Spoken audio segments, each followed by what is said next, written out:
Hey, everybody, it's another edition of Unbreakable, the podcast. It's Greg, and there goes Coco walking out the door. We just get started, and he walks out the door. What a guy. It is Wednesday, May 28th, and I popped on for a little while to say hello and talk about something, and, just like the good old days. And, it's a nasty day here in Pennsylvania. Rainy and raw, chilly and cool. It's like in the 50s. It's the end of May. We're after Memorial Day, and it feels like March. What the hell? What the hell kind of weather is this? You know how it is here. We'll go from this crap right into summertime. And we're kind of going to do it because next week is supposed to be in the 80s, pushing 90 degrees next week here. I don't know. It just seems like we miss springtime every year. But all right, enough bitching. I didn't come on to bitch. I came on to talk. And did you see what happened last night? I got my Phillies gear on here. And like, when don't I have Phillies or Eagles gear on, right? God, you know what? I haven't thought about this because you don't want to think about it. But when I die, and they lay me out there for the viewing and stuff, am I going to be wearing an Eagle shirt or, or like a Phillies thing, a Phillies whatever jersey or a sweatshirt? Really? I might as well because that's all I have. Forget the suit and tie. Who needs that? Uh, anyway, I was watching the game last night, and Bryce Harper gets hit by a pitch from the evil Spencer Strider of the Atlanta Braves. And first of all, this guy, he's a really good pitcher. Don't get me wrong. He's lost a little bit on his fastball because he's just coming back from Tommy John surgery. Who knows if he'll ever throw 100 again? But let's hope not.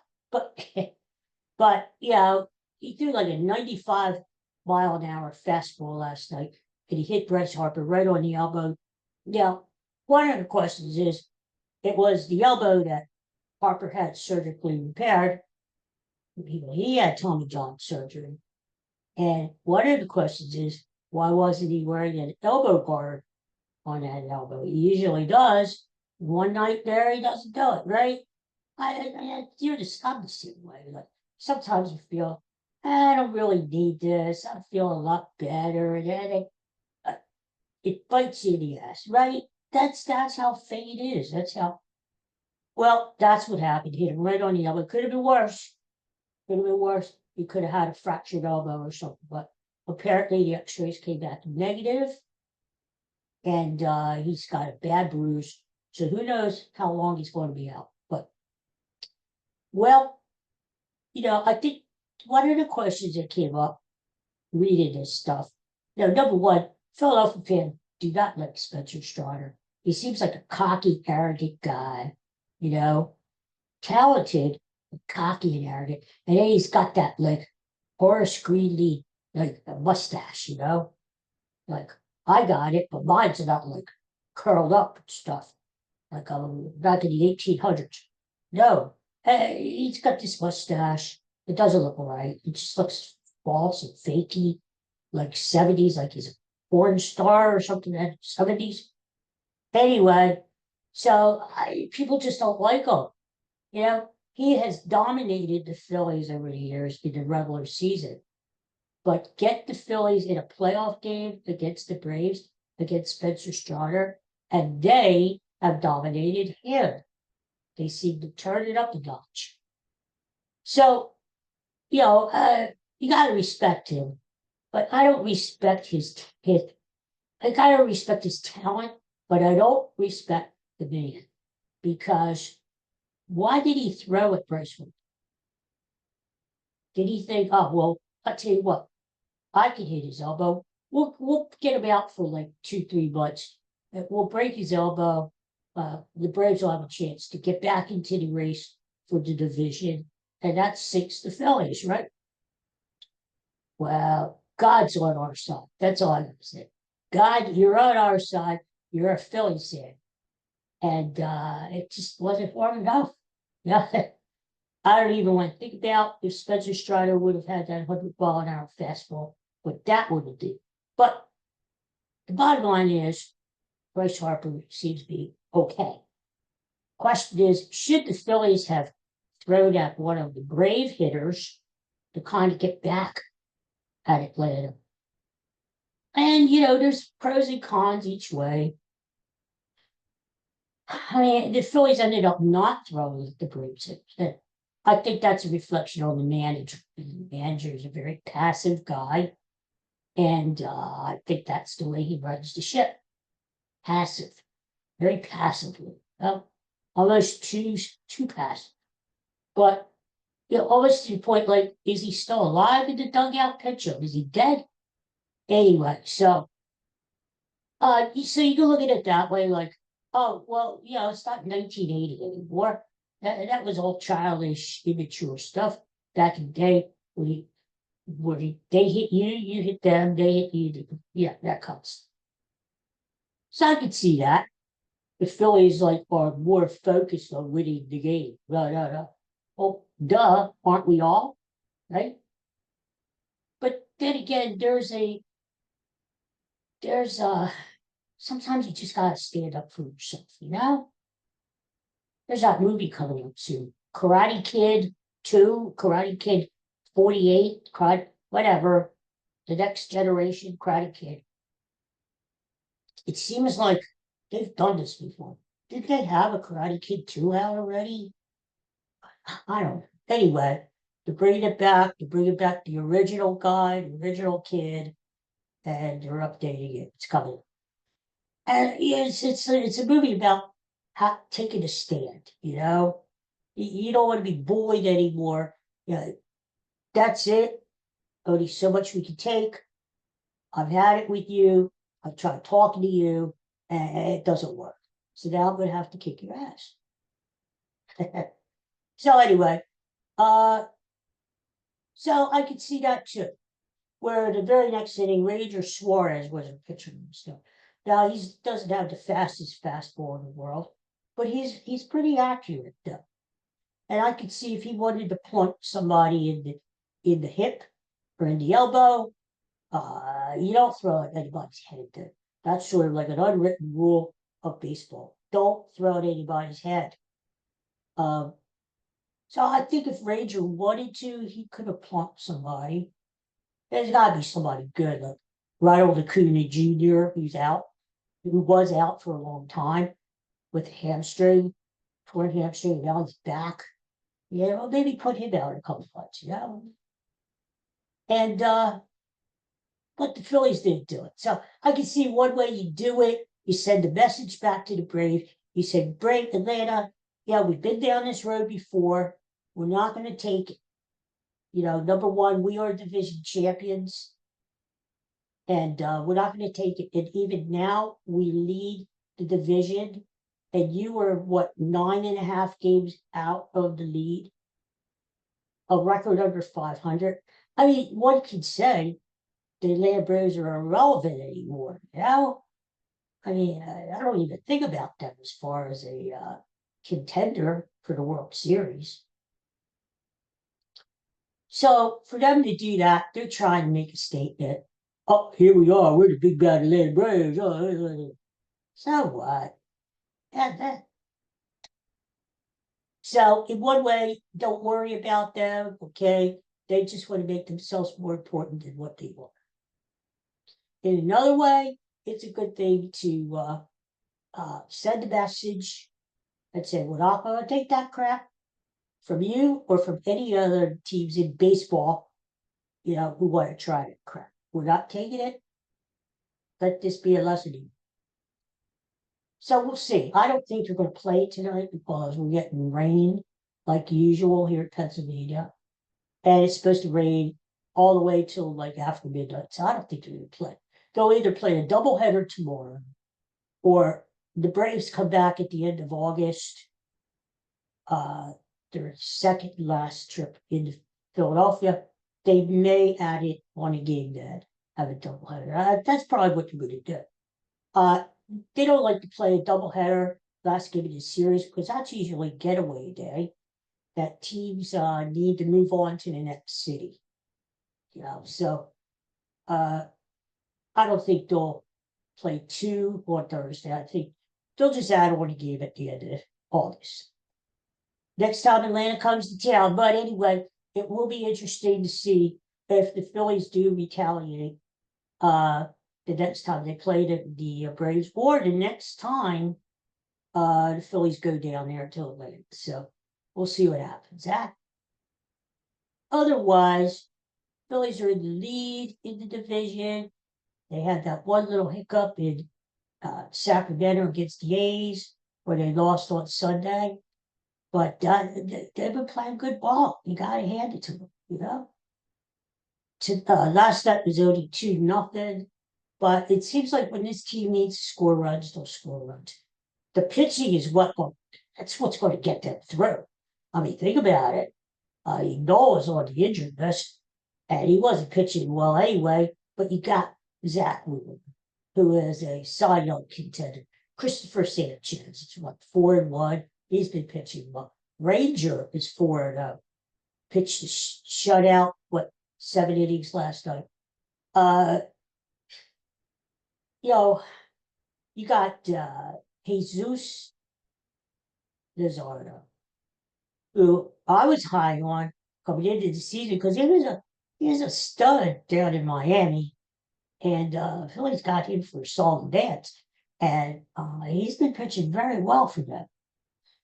And then don't forget, down on the farm you still have that Mick Abel and Andrew Pater, who is still scheduled to make his major league debut probably sometime in July. So Phillies have a lot of depth as far as starting pitching is concerned, which should make them very, very, how should I say, at the trade deadline, teams are going to be calling the Phillies because not a lot of teams have starting pitching depth. So if the Phillies need to fill in spot here, maybe get an extra bat in the lineup, maybe in I don't know, left field, third base. You definitely need bullpen help, I think. Even though Romano's been doing okay, Jordan Romano closing the games. I still think with Jose Alvarado being out until August, and then past that, Alvarado cannot participate in the playoffs this year. So I think sooner or later, the Phillies are going to have to get at least one, maybe two good relievers to make sure they have enough, they fortify that bullpen. So we'll see what happens. Definitely the Phillies have the starting pitching to go out and do that if they want to make a deal. But, Phillies are pretty well set. Some of these clubs come to you, like, let's say there's a club like San Francisco, okay, just throw them. A club that's kind of like on the border of making the wild card or making the playoffs or not. All right, so in order to get them over the hump, they may need a starting pitcher, so they're going to come to you. And I would say, okay, Phillies, you got some extra starting pitching. What will it take to get one of these guys? Got some bullpen help for you there. What do you want? Prospects? What do you want? Phillies really don't have to do anything, although I think they should do something to beef up the squad.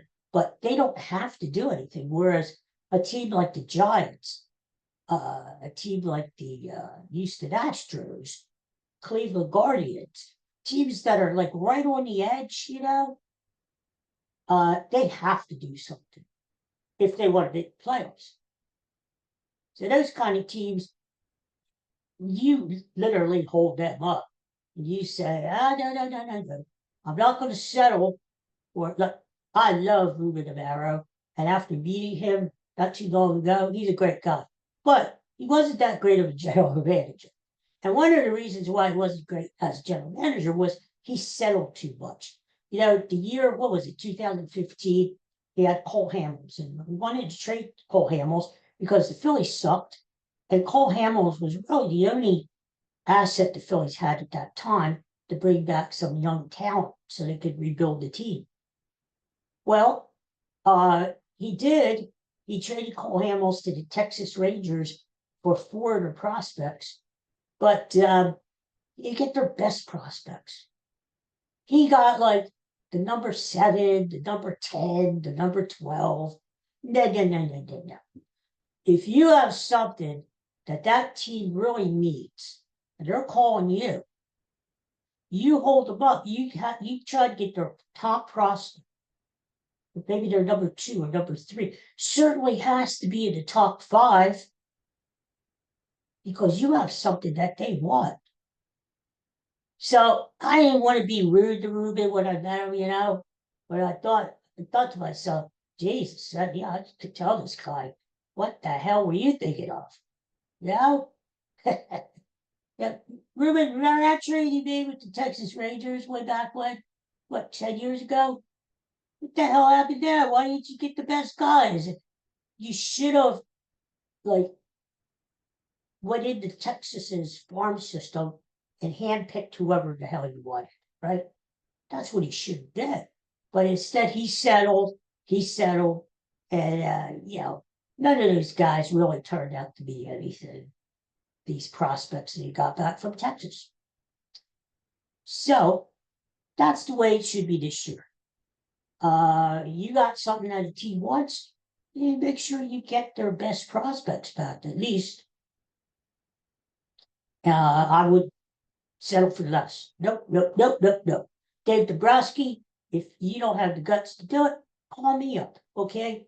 Get me on the line. I'll talk to these guys from wherever, right? Maybe San Diego's calling me to make a trade. I'll get on the line, 3-way line. I'll get on and say, okay, what do you want? I know what I want. I've been looking at your minor league system, and I want so-and-so. And if you say no, I want to hang up the friggin' phone. There you go. If I have to use rough language like that, I'll do it. Anyway, so if the Phillies do get rained out tonight, which it looks like they will, they've got Atlanta tomorrow. Zach Wheeler, instead of going tonight, I'll go tomorrow.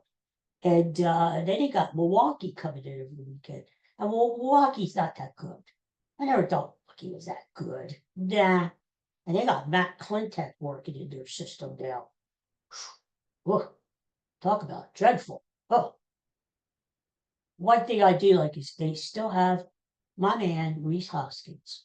And somebody posed that question on social media the other night. What would it be? What would you think of Rhys Hoskins coming back here? Well, number one, it's possible because the thing up before was, we can't move Bryce Harper off of first base. He is so good at first base, which he is, but and he wants to play there, and he's going to be there for the rest of his life. Well, now all of a sudden, Bryce Harper says, no. If we get another first baseman with power, who is going to help the team get back into the World Series, win the World Series, then by all means, I'll go back to right field. Okay? My elbow is healed. Well, it was until last night, until friggin' Spencer Strider came around. But anyway, he'll go back to right field if you get the right guy. Now, I think, Bryce Harper is friends with Pete Alonso of the Mets. And I know before the year started, Harper was not colluding. That's too harsh of a word. But I think he was trying to put the bug in Alonso's ear. Come on over to Philadelphia. You can play first base. I'll move back to right field, and we'll have a hell of a line, right? Well, it didn't. Alonso took the deal with the Mets, and he seems okay in New York. But he can opt out of that 2-year deal. He can opt out at the end of this year and be a free agent again. If he does, I would say Bryce Harper's setting up the paving the way for Pete Alonso. Hey, come on, we got money. Come on. So anyway, but in the meantime, Rhys Hoskins wouldn't be a bad option. Number one, he would play first base for you.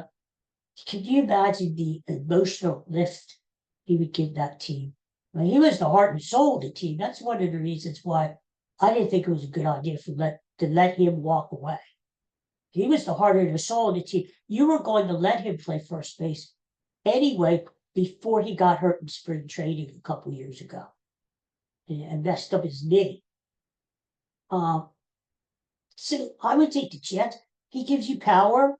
You know, the way the lineup is constructed now, you got Harper batting second or third, and then you have Schwarbobs batting after him. He's protecting Harper. Who's protecting Schwarbobs? Now, you can't count on Castellanos. Come on. You can't count on Bob. He's hot and cold. Real Muto. I don't know, man. You can tell he's getting low. He's getting long in the tooth, as they say. Long in the tooth. So you need somebody to protect Kyle Schwarber. Who better than Rhys Hoskins, right? Because when he gets hot, he gets hot. And he took us to the World Series a couple years ago. I'm just saying. So I wouldn't mind seeing old Rhys back. Now, when he's not playing first base, and you want Bryce Harper to come back to first for a game or two, you use Rhys Hoskins as your DH. And Kyle Schwarber, he could still play left field. He doesn't play it very well, but he's not. Kyle Schwarber is not a Greg Luzinski out there. He could at least catch them. And he's been running better than what I've been doing. He's been, I don't know if you saw the game the other night, but he was moving around those bases pretty well. So all I'm saying is that Bryce Harper would, Rhys Hoskins will give you an extra power bat off the bench too. You need a home run, bottom in the ninth inning. Phillies playing at home, 2 outs, bases in the booth. But you need a home run to win the game. What do you call? Who's going to come up there and hit a home run for you? Huh? Freddie Galvis? I don't even know who the hell they have on the bench. But Sosa is a really good player, but he's in and out of the lineup too sometimes. He's playing very well. But I mean, who else is going to pinch hit? Granted, you know, teams don't use pinch hitters as much as they used to. Now that you have the designated hitter, there's really no need that much for pinch hitters. And not like it used to be, where the Phillies would have a Greg Gross coming off the bench, you know? And specifically, his job was just to pinch hit. That was really it. You don't have that anymore. You don't need that anymore because of the designated hitter. So, anyway, we'll see what happens. Yeah, I think if Milwaukee wants to send Rhys back, I would take him. I would take him. We need bullpen help a lot more than Rhys Hoskins. I admit that. But as far as getting Rhys back, I would do it. I would take him. I would give a mid-level prospect to the Brewers, and I would say that's it. In fact, this weekend, they're coming in. Just leave Rhys Hoskins. Leave him here. Leave him in Philadelphia. Just leave him here, right? Don't even take him with you back to Milwaukee, wherever you go. Leave him in Philadelphia, and he's going to help us for the rest of the year, right? So there you go, right?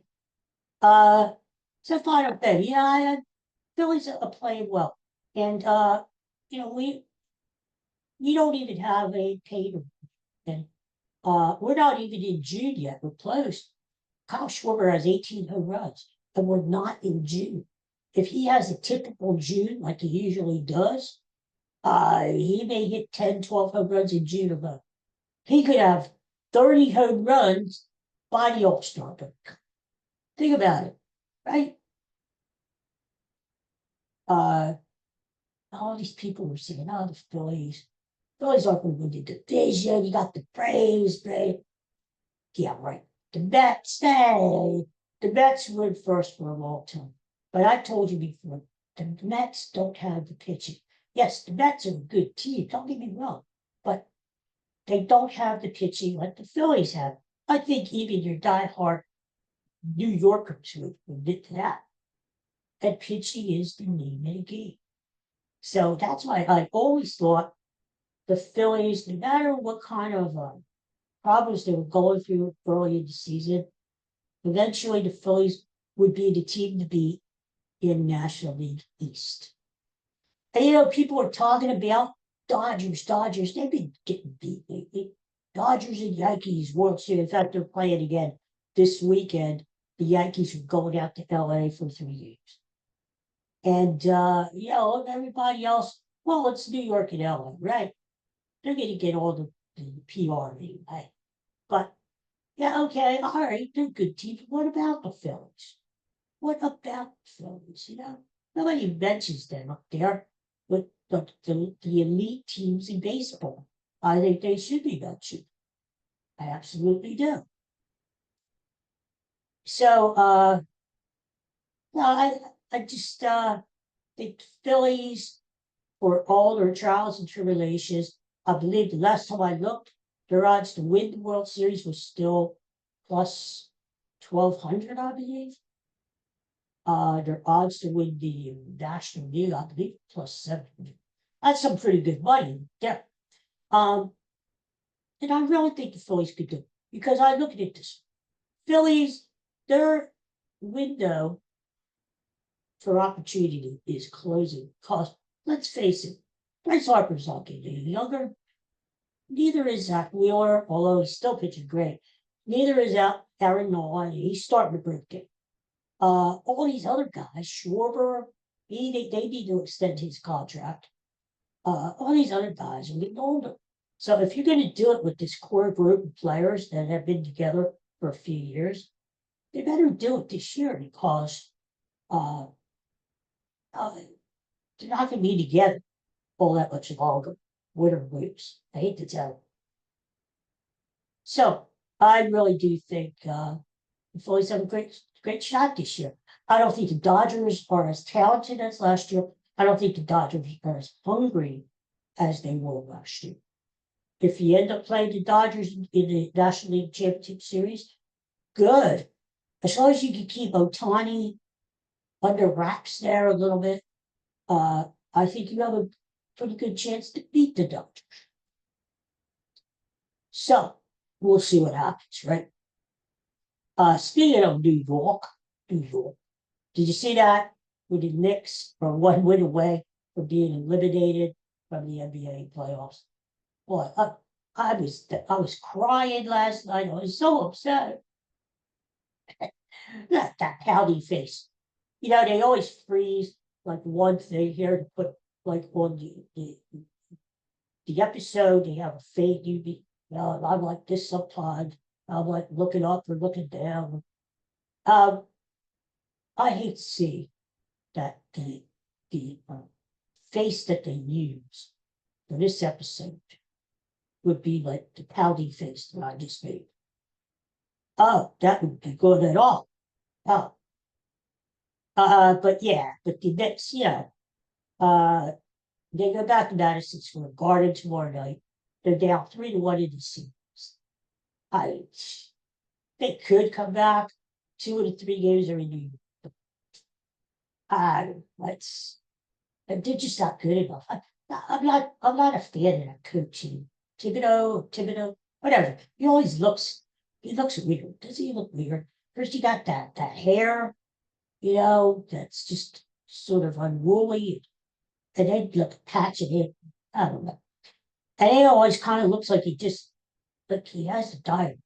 And he's got this frowny face, Uh, uh, the Knicks have a talented starting five. You could say it even goes 6, 7 deep. But after that, they don't have much. And that's what's happening. Indiana has a deeper team than the Knicks, and they're making the Knicks pay. The Knicks are like their toes are dragging at the end of the game. You know, they're exhausted. And Indiana, they're going 8, 9, 10 deep on the bench. And you can see the difference. They're a little bit fresher at the end of the games. So I would expect Indiana to wrap it up. If not tomorrow, then definitely Saturday when you go back to Indiana. OKC, it looks like they probably will wrap it up tonight against Minnesota. They'll be your Western Conference champions. And really, did we have any doubt? No. I mean, it's amazing to me. They are the youngest team in the NBA. Think about that. The youngest team in the NBA. You would think one of these teams that sucks, like New Jersey or Sacramento. So you would think they'd be youngest because they're always picking high in the lottery every single year because they're never in the playoffs. And but no, OKC, which has been in the playoffs, they are the youngest team in the league. And they're about ready to go to the NBA finals and probably win the damn thing. So that's remarkable when you think about what they've done to them in OKC. So we'll see what happens tonight. But I would be very, very surprised if Oklahoma City did not win tonight. I think they'll probably wrap it up against Minnesota tonight it is. So it's not a marquee finals, that the NBA wants. Indiana versus OKC. Really? Oh my God. The ABC, ESPN, they probably pulled their hair. NBA, but that's the way it goes. Unless you're fixing the games, which hopefully they're not. This is what you're going to get. You're going to get the best teams. And this year, it looks like it's the Pacers and the Thunder. So there you go. And before I forget, only 100 days until the Eagles start playing football. Well, today it's actually 99 days. 99 beer, 90, what's that? 99 bottles of beer on the wall. 898. And so we're down to 99 days until the Birds come back. Now, as we know, they play the first game of the season. They are Super Bowl champs. In case you've been living under a rock, in case you're a Dallas Cowboy fan, you don't know what's going on anyway, because you're a Dallas Cowboy fan. The Philadelphia Eagles won the Super Bowl this year. And by doing so, they have the honor to open up the upcoming season Thursday night game. And it's going to be against, dare I say it, the Dallas freaking Cowboys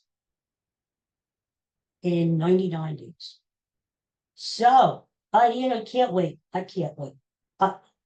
Usually, I might be have a little bit of trepidation, like a little worried, like, oh no, no, hardly any team wins back-to-back Super Bowls. Give the Chiefs credit. They recently did. But other than that, you don't find teams winning back-to-back championships in any sport nowadays. So I'd be a little worried, but I'm not really worried because the Eagles still have a good team. It's not like after the Eagles won the Super Bowl, they all of a sudden cut or traded a lot of their players. No, they got all these guys coming back, most of them. And they've added to it with draft picks. And so I'm looking forward to this season. Yes. You're going to have teams gunning for the Eagles. The Eagles are going to have a bullseye on their back. Because if you have a team, let's say the Carolina Panthers, that can make their season by beating Philadelphia Eagles, right? So, they're going to have their work cut out for them. That's why you don't have teams that win back-to-back championships very often. Tougher schedule, really tougher schedule, especially the away games. Ooh. But that's what you get for being one. And if you are good enough, you will win. You will go up to Buffalo, out to Green Bay, wherever you need to go. You go out there, you win the game. So it's just going to be a matter of the boys need to stay hungry, and let's see if they're good enough, right? Let's see. And we still have our push tush. Thank God we have our push tush. So many of these loser teams wanted to take it away, and they're all whining like babies. Oh, it's not fair. It's against the rules.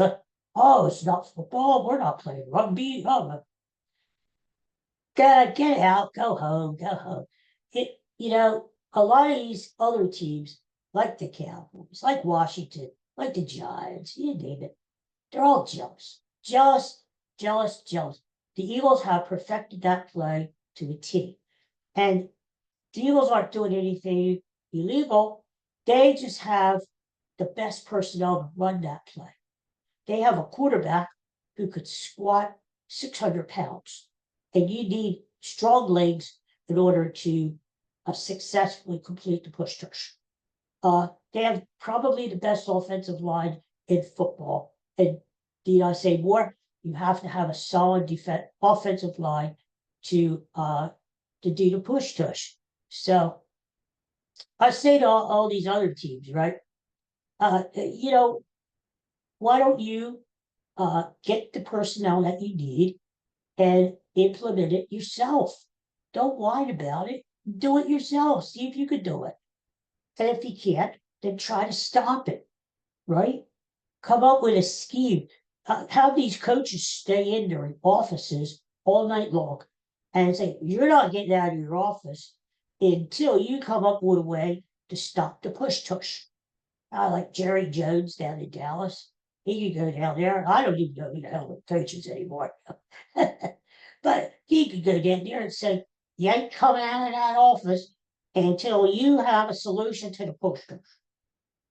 And